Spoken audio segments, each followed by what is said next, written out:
locked in? It's locked in third gear. Are you sure? Yep. Okay. When I bought the bike new, 77 mile an hour, third gear, half throttle. Wow. That's hot. Without nitro. Jerry, it's been a pleasure. Thanks Thank you so very much much for having you. Jerry Bennett, everyone. Let's hear it for the Jerry Meister. Thank you, Jerry. Woo! Thank you. Very cool. Wow. Brian, it's not every day you get to see a KTM 950 hill Check climber that thing bike. out. Exactly. Locked in third gear. You heard it.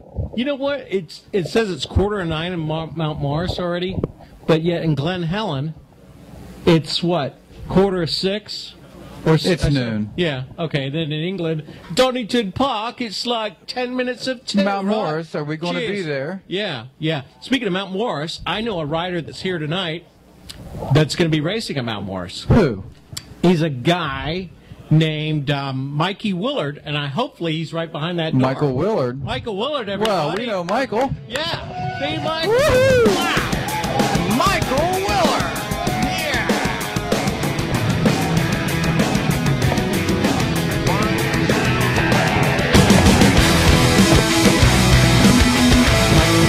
Michael, you know what this is? Ratio right. That's right. That's right. Ratio. Ratio right, not ratio left. And what do you do with it? Measure oil. Word up. Mix 40 to gas. 1 or something? Yeah.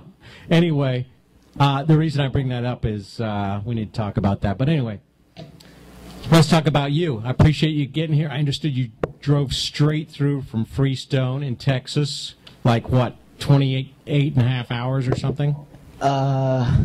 Yeah. It was like, I think 20 hours, but, I was there, Chris Whitcraft was there, Willie Browning.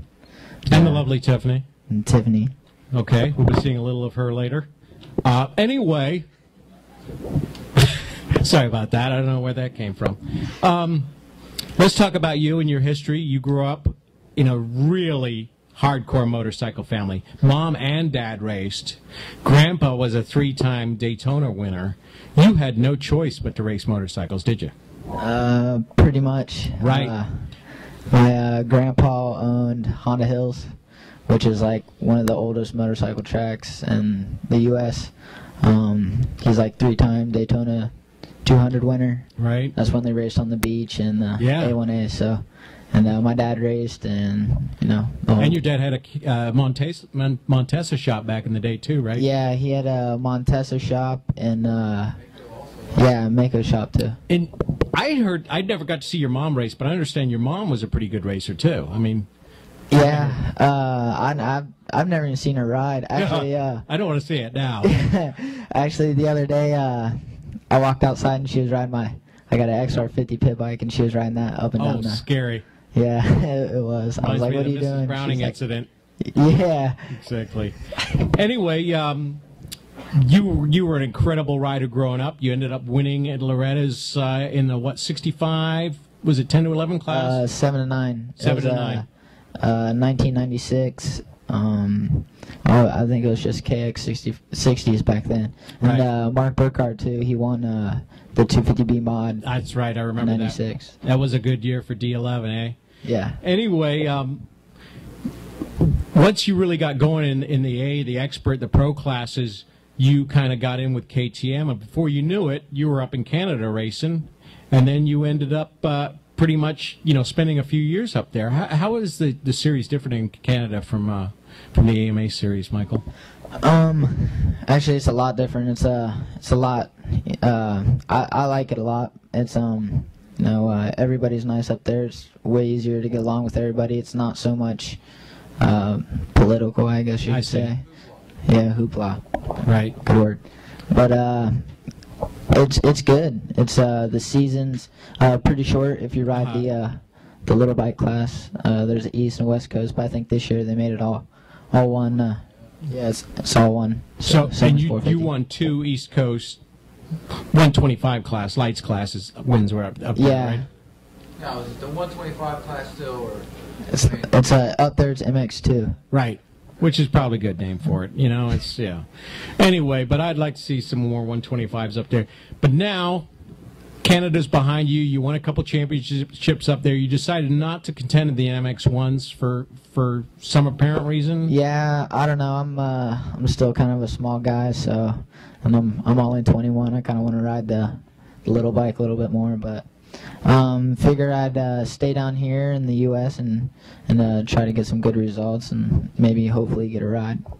And right now, you're actually sponsored by your aunt's shop out there, right? Yeah, my aunt and her boyfriend, they got a Yamaha shop in Hebron. Actually, it's right by Cycra. So, and Cycra put together a little program for me to do all the nationals and the supercrosses. So, actually, supercross I rode Hondas, but I'm gonna do Yamahas for outdoors. So, cool. It's pretty cool, and they're helping me out a lot. And Do you have a website? actually, yeah, knccycle.com. I dig it. Okay, let's go back a year or so, and there happened to be a two-stroke challenge that you partook of. In fact, I can remember your dad calling me up and saying, "Hey, what's the deal with this two-stroke challenge?" Well, before you knew it, you were deep into it, and you're practicing on a KTM 125, and you're going to do it. Tell us about how that came about. Yeah, that was actually I heard it from you. You said there's going to be a two-stroke challenge, and a bunch of guys on. I think it was like Pit Racer and MX Forum and all that. Moto Talk. Moto Talk, whatever. One of those chat rooms or whatever it is. But Chat rooms. I guess like it.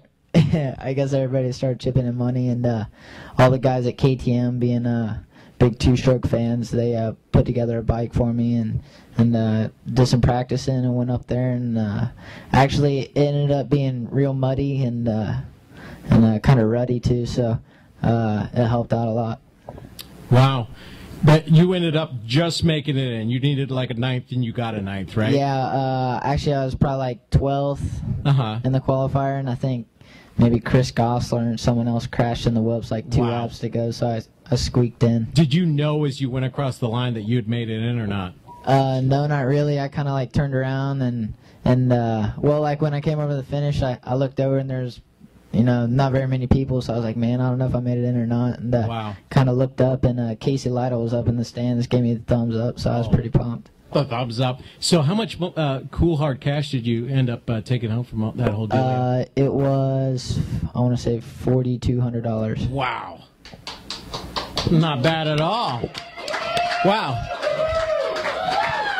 So what'd you blow it on? Nothing. Booze and strippers. Oh, good for you. You seem like a nice kid. Yeah. Anyway, going back to Outdoors 08, we got a for us guys here in Ohio, we got a fairly is that my burger coming in? Yeah. I'm really getting hungry. I ordered a burger from the grill here about half an hour ago, and finally it got here. Thanks a lot there, Stilt Boy, or whatever your name is. You don't mind if I take a bite, do you, Michael? All right. I'll save that for later. Anyhow, we got a fairly local race for you going over to Mount Morris, about 3 hours drive. You've raced there as a kid, as an amateur, as a pro. What are your expectations going in over there? Hopefully qualify this year. It's been really tough. Willie even said it's we have like goals to make top 20s and stuff like that, but really the goal is to qualify. It's all about lap times and stuff now, which I'm not really a big fan of either. I'd rather qualify. You want to race? Yeah, because